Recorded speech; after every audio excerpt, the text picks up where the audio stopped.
Canva's betting big on AI, but wants us to pay for it. TikTok is about to lose its algorithm, drag down the rest of social media with it. Udemy finally has a competitor in YouTube, and X is in trouble again. This is the Act 18 show. Cue awesome intro. Just kidding. We don't have an intro yet. This is episode 1. We're still figuring things out. All right. Hey, I'm Jason, faith-based entrepreneur, marketing geek. Timestamps and sources below, along with a link to today's sponsor, us, because it's episode 1. We have no idea how many people are actually going to tune in and watch. So thank you for at least clicking and giving this a shot. Do comment below with any of your feedback, because we want to make this a awesome show for entrepreneurs, creators, and of course, solo practitioner, consultants, and coaches. All right. Let's quickly talk about Canva, which is one of the tools that helps make a lot of people's social media content. We use it a lot. We, in fact, actually tried to move our entire production process over to Canva. I'll share how that went in a bit. But this all starts last week when we got an email out of the blue from Canva letting us know that there were going to be some pricing changes. And we go, okay, well, they're probably going to raise it, maybe 10, 15, 20, 30%. No, 91.67%. We're going from $120 a month for 5 users in the Philippines to over $230 a month. So almost a 100% increase. And what's crazy is apparently that's not that bad, because according to The Verge, there's some people who've seen a 300% increase in their Canva subscription. Now, what's nice here is there are some new features, and that's kind of why Canva's saying they need 300% more money, apparently.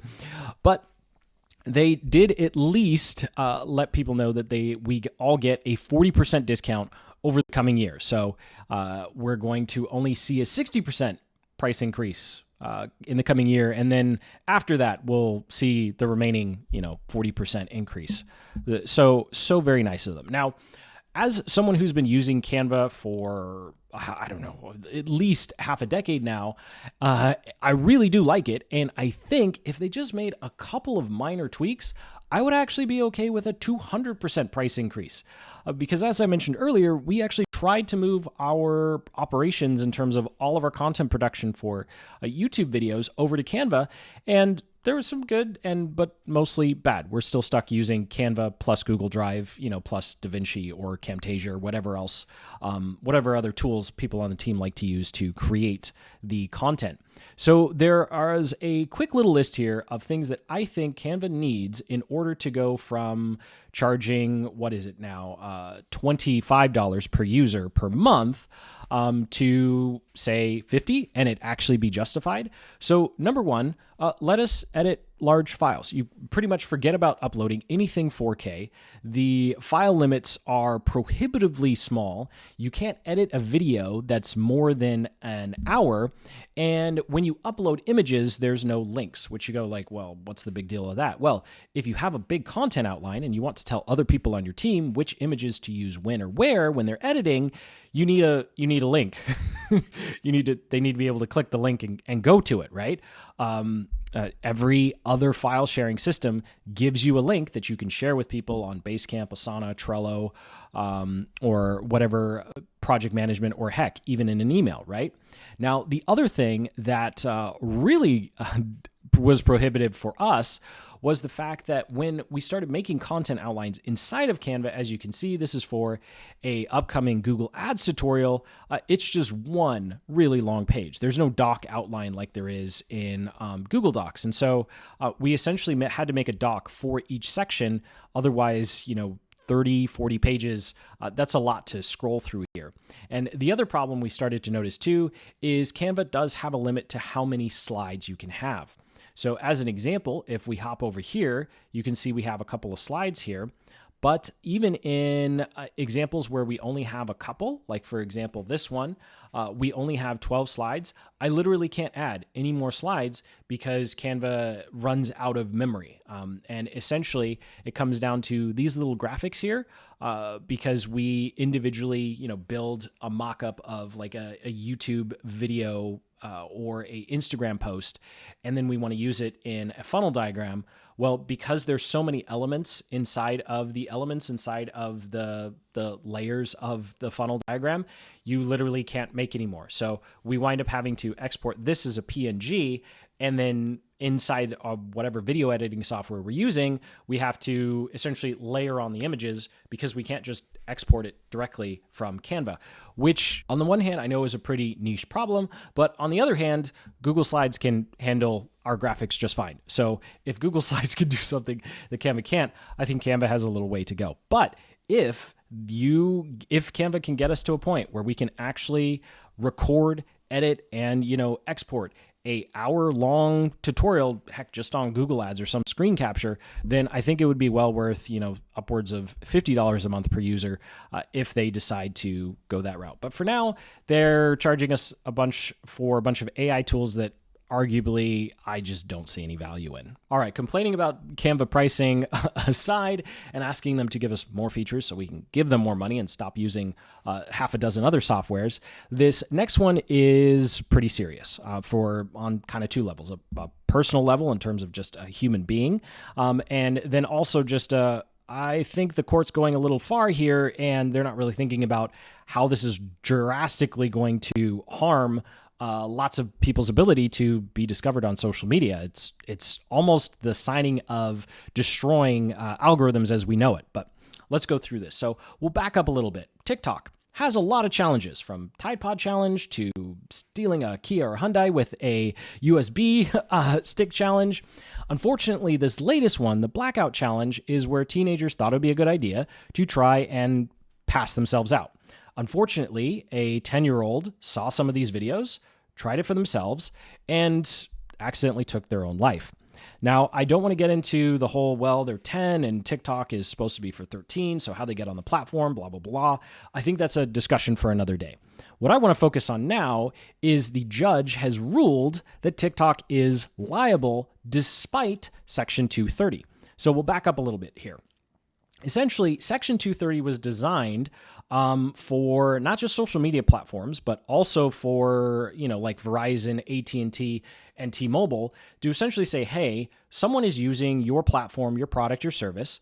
You don't control necessarily what they post or share, and so we're not going to hold you liable if someone does something they're not supposed to, or shares something they're not supposed to, or claims they did something they're not supposed to on your platform. That's what Section 230 was. Like, hey, as long as it's not illegal and it's, within your terms of service and you're quote unquote being fair, which we could debate that for another day, then people can essentially post whatever they want. Facebook, TikTok, Instagram, just like T-Mobile isn't held liable for posts, just like T-Mobile, AT&T, or Verizon aren't held liable for text messages sent across their network. The problem, though, is the judge is saying that doesn't matter in this particular case because Section 230 only applies to things that are hosted, which if you think about it, go, okay, yeah, sure, of course. But the judge is saying it doesn't apply to algorithms. So here are two situations to really break this down, because it took me a while to wrap my head around what the judge was trying to say here and why this is so terrible for us as content creators, and paid advertisers. So let's say irresponsible content creator uploads blackout challenge and someone hears about it from a friend, so they go to TikTok, they search blackout challenge, they find a couple videos, they do something and they accidentally harm themselves. TikTok, not liable, right? Because the person heard about it, presumably somewhere, and went and searched for the content, and TikTok just happened to be hosting the content. However, if the person presumably didn't know what the challenge was yet, they go to TikTok and they see it on their For You page, they click on it, they see the irresponsible content creator's video, and then they accidentally cause themselves harm, all of a sudden TikTok is liable because the algorithm suggested it. Just let that sink in for a moment. So if the algorithm suggests something that is not good, we'll just give a big label here and not get into the details, and then all of a sudden the platform is liable, which is really, really scary, because what this means is say goodbye to YouTube recommended, say goodbye to your Instagram feed, because all of a sudden, if this stands, the only content the social media platforms can show us without being liable is stuff we've asked for. So subscribers will matter again. Followers will all of a sudden matter again. That search box will all of a sudden matter again. But forget about anything that has to do with trending or recommended based upon what you've watched. Because according to this judge, as soon as an algorithm makes a suggestion, that is TikTok, Instagram, Facebook, whoever, YouTube, promoting that content, and whatever, awful things or not great things that happen as a result of someone watching that, all of a sudden, the platform's liable for it. Now, I don't want to, downplay the tragedy of the story. I just think this is also an example of if we can just take a breath and step back and say, wow, yeah, this is awful, but this is not the response, is to just go nuke every single algorithm that has the audacity to suggest something that's bad, right?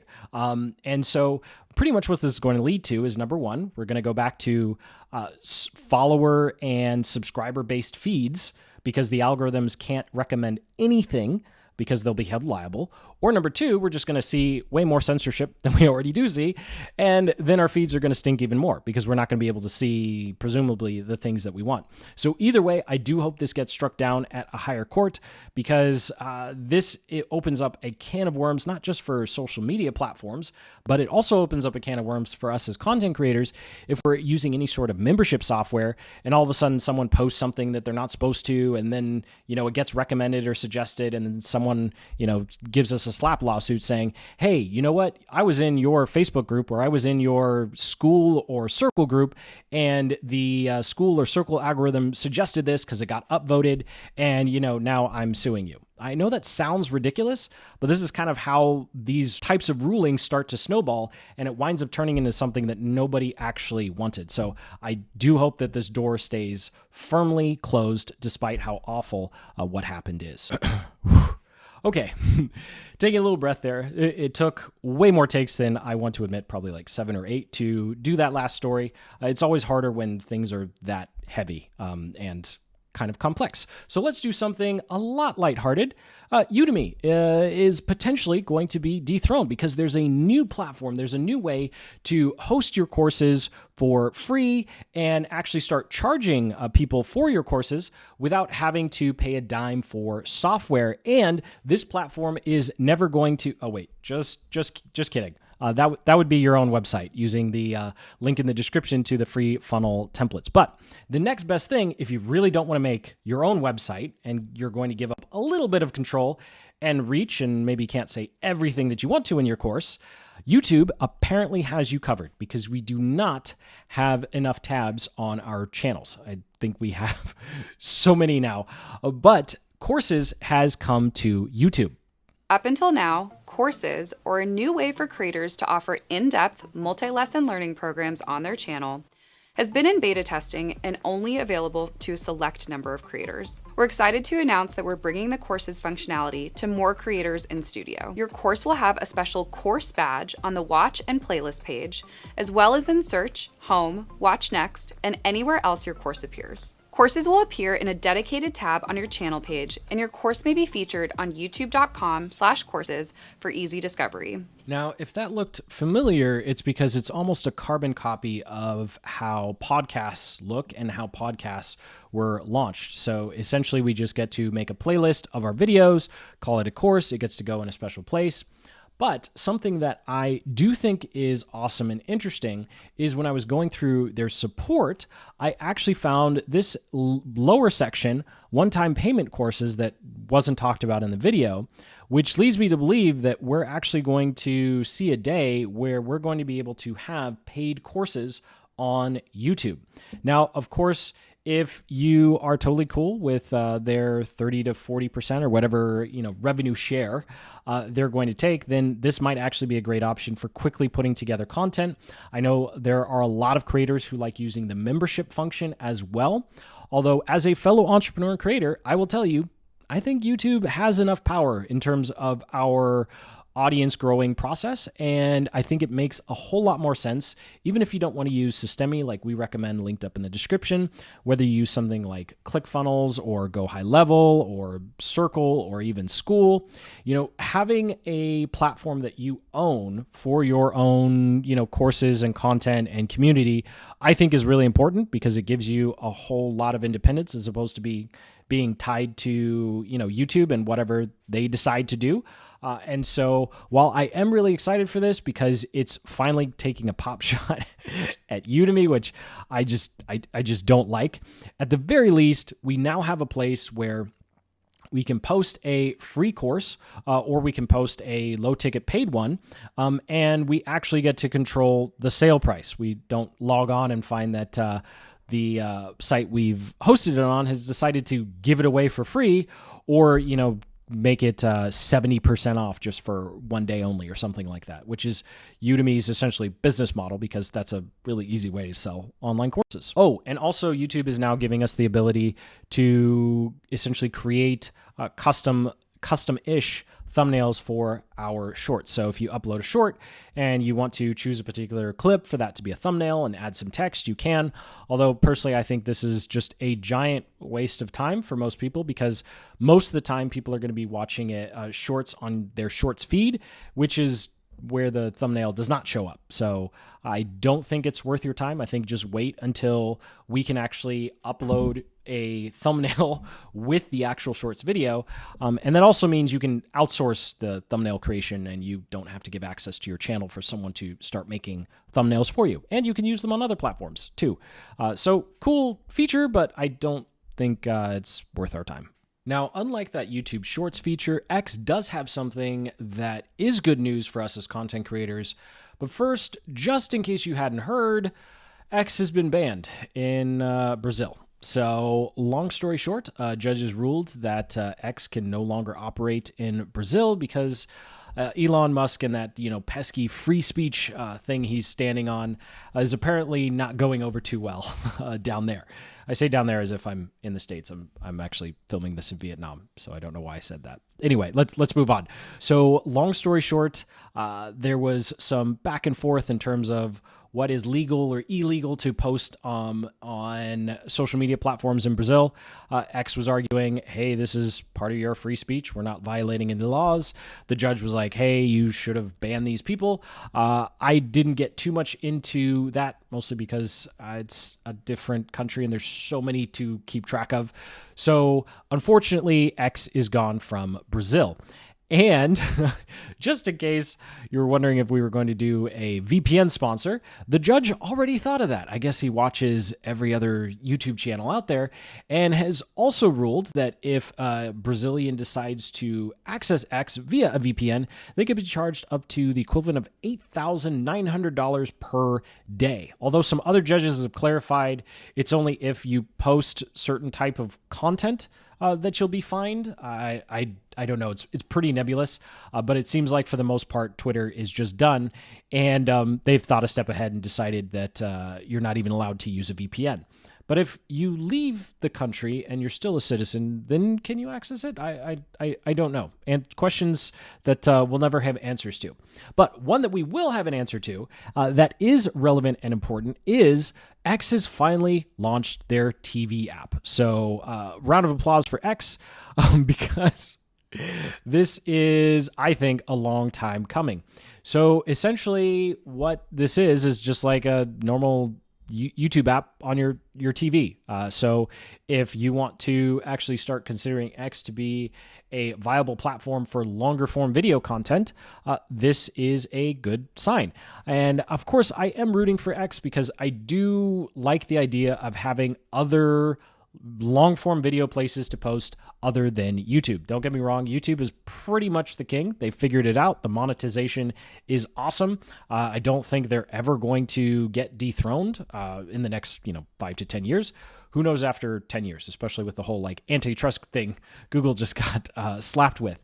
But what's awesome is if we look at some YouTube data, according to GPT, because I did not have time to look all this up myself, over 100 million people in the US are watching YouTube on their TV. So that's not YouTube TV where you could like subscribe to cable channels. That's actual people using the YouTube app on their TV. So I guess 4K might actually be worth the headache if you're a YouTube content creator eventually. But all that to say, it's awesome that X finally has a feature that is going to be helpful to content creators and users alike, as opposed to this next one, which is video conferencing. Yeah, I know. You really, really wanted X to come out with video conferencing because apparently Google Hangouts, Zoom, AWS Chime, which I didn't even know was a thing, and certainly Microsoft Teams. I like how they put Microsoft Teams last because I don't think any entrepreneur voluntarily uses Microsoft Teams. I think it's pretty much just a corporate thing. But in terms of personally, I still use Google Hangouts because we pay for Google Workspace. It works great for our team and also with clients. So I'm not quite sure where they're going with this. Facebook, a couple years back, they tried to launch, a version of Facebook for business. I don't think that really went anywhere. So I think the whole social media platforms trying to be add utility value for business sake, I don't think works very well simply because it's a giant distraction, right? Like, I don't know, if you have employees, you're probably, the last thing you want to do is be like, hey guys, jump on over to Facebook so we can talk about this project and be super focused. Yeah, probably not. Now, the last platform we have today is Instagram. And believe it or not, they've come up with something original, because if you remember, they copied stories from Snapchat, they copied Reels from TikTok, and they even got the close ideas friends or close friends list idea from X. So now they finally put on their thinking caps. They've come up with something new. And that is adding comments to stories. That's right. So now if you're an Instagram creator or you're posting any content to Instagram, you can now turn on comments so people can comment on that story. Of course, the story still disappears after 48 or 24 hours if you don't save it to your highlights. And of course, comments disappear as well. So it's just another way to engage. And just long story short, based upon the interview Social Media Today did with someone at Instagram, they're trying to turn stories into a place that is an actual place of engagement, as opposed to a place where people just mindlessly like click, or scroll.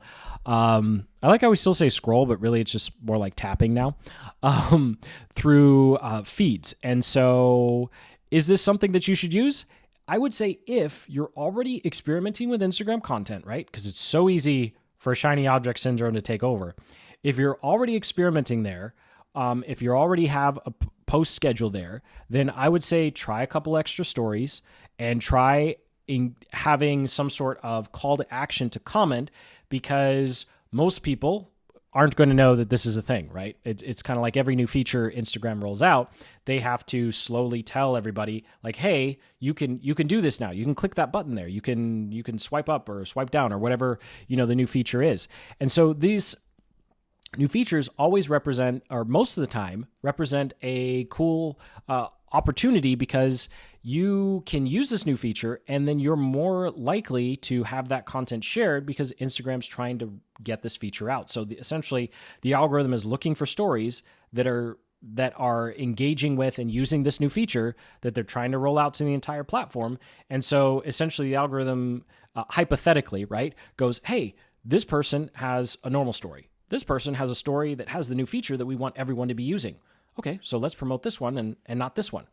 This opportunity normally only lasts a couple of weeks, so you might see a bump, or it just might go the way of all the other Instagram features that disappear, like IGTV, shopping in the main feeds ad, guides. But either way, probably something good to experiment if you're still on Instagram. And speaking of experimenting, if you haven't started playing with Threads yet, it might actually be time to start playing with it, because Threads downloads continue to rise.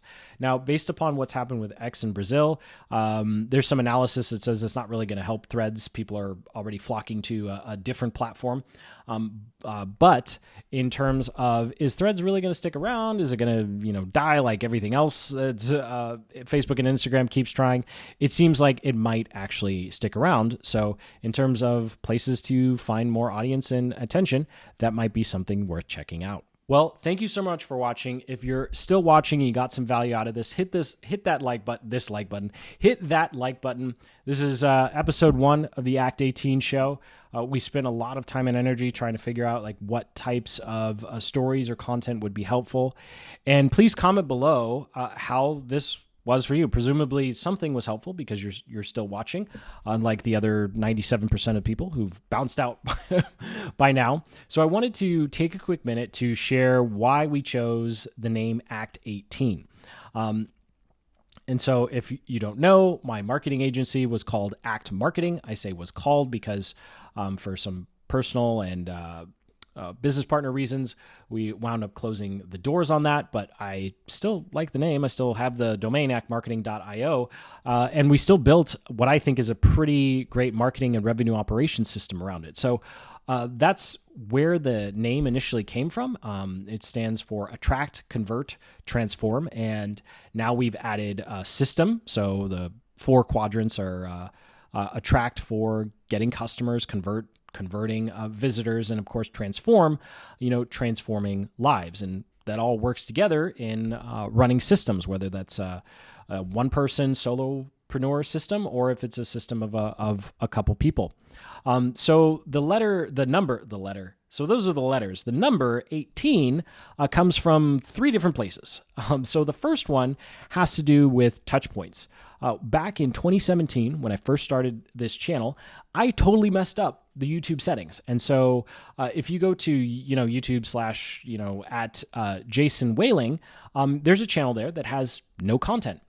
Because I set up the brand settings wrong, and I had to move my channel to a brand channel at the time, which meant I had to pick a new for the channel because Jason Whaling was taken. So I chose Jason A. Whaling 8 or Jason Whaling 8. I don't even remember what I chose, but I chose the number 8 because of a study that turned out to be unfounded, but a study that talked about how many touch points do customers need in order to actually, join our email list or decide to do business with us. And general marketing knowledge at the time was 8. So I asked GPT to do a quick summary of where the number 8 came from, and that's what you're seeing here. So Salesforce suggests 6 to 8 touch points. So I thought, hey, it would be cool if we had a number of it would be attract, convert, transform. Is this the marketing system? And we could have a number like 8, 9, or 10 for acknowledging the fact that someone's not going to purchase from us or join our email list on the first try. It's a journey, right? And so we need to constantly show up with our content, constantly deliver value and transform lives with our products so customers come back. And then, of course, constantly test our funnels, conversion. But then some other new research went from 8 to 10 to 16 or more, mostly because, a short is very different than someone reading a blog post or even watching a video like this. And so when GPT said 16, I was like, heck, why don't we make it 18, right? Let's just go an extra mile. So that's where the first meaning of the word letter, oh my gosh, the first meaning of the number comes from 18. Essentially 18 touch points for someone to become a customer, acknowledging that it's not, you don't just throw up an ad or a random, 90-second video and then expect someone to purchase your stuff. This is a process. It takes a while to build a relationship. And number 2, this is actually a fluke. I'm going to be completely honest. As you can see here, we have this diagram showing all of the processes inside of these different systems. And even though there's only 12 here, there's actually 17. There's a total of 17 when you break it out, because like blog and YouTube are actually 2, but I kind of put them together because it looks better in this diagram, right? So at least give a thumbs up for if you like the diagram, because it took quite a while to put together. But it turns out we actually have 17 processes that we use to, run this YouTube channel, previously run our agency, and of course run a digital products business.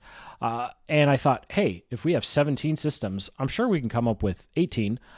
So I don't know what 18 is yet, but I'm just being honest. Like we were at 17, and I was like, hey, that's amazing. How did these numbers like line up like that? Because I chose the number 18 before I counted how many business processes we had.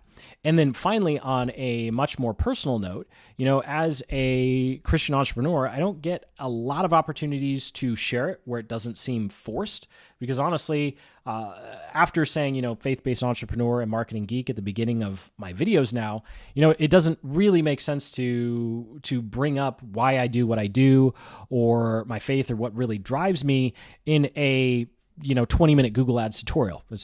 It just doesn't really fit. And so the final meeting is reference to a Bible verse that talks about the Apostle Paul, who was actually a tent maker. And something that a lot of people don't know, I actually learned this from my soon-to-be business partner, Gerald, over at Cana Global. To explain more about joining a VC firm in the future, is that this particular apostle, he worked and evangelized, and he didn't necessarily differentiate his faith and belief in God and actually doing work, right? I think there's a whole can of worms I could get into here, but I think on both sides of people who go full-time into ministry or something faith-related, forget that they are supposed to be self-sufficient. And then on the other side, there are individuals like me who just pretend like they're not a Christian at all when they're doing their content, and then they're a Christian at home, like with their family or on Sundays. And so I thought this was a nice quote that, yes, GPT did help me find. And, I would just say this is God, because I chose the number 18, and Acts 18 just happened to be a verse about an apostle who also, worked and integrated his work with, what he did. Presumably he was a good tent maker, right? Because he traveled around quite a bit, making tents for people. So I think he was actually good at it. And it just happened to also match up with the acronym ACT. And you can see here, actually, this says team. So this is an old one. So we're just going to ignore that for now. But anyway, that's where the name ACT 18 came from, 3 different places. And so I look forward to sharing more on each one of these meetings in the future. But for now, thank you so much for watching. I sincerely hope you got some value out of this video, and please comment below with how we could improve, what types of things you would want to see more of, or maybe see less of, right? We're working on some case studies for funnels, case studies, analyzing some, reports of how course creators are making money, top performing things on ClickBank to help you with your own funnels. So not always just, updates on how X is in trouble or another court doesn't like something a social media platform is doing. So as you can tell, I'm rambling. I've been here an embarrassingly long time for how long this video actually wound up being. But seriously, thank you so much for watching. And until the next, keep building the business you love.